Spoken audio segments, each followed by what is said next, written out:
একসময় এই মানুষটিকে সবাই চিনত শুধু একজন সাধারণ কৃষক হিসেবে।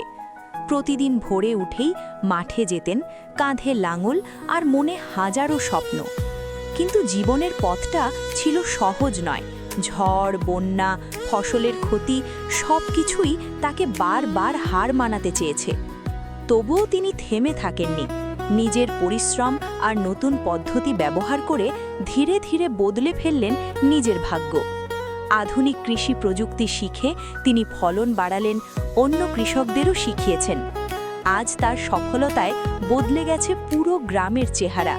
অনেক বেকার যুবক এখন তার দেখানো পথে হাঁটছে। তার খামার এখন গ্রামের গর্ব, আর তিনি সবার অনুপ্রেরণা। এই গল্পটা শুধু একজন কৃষকের নয়, এটা স্বপ্ন আর পরিশ্রমের জয়ের গল্প।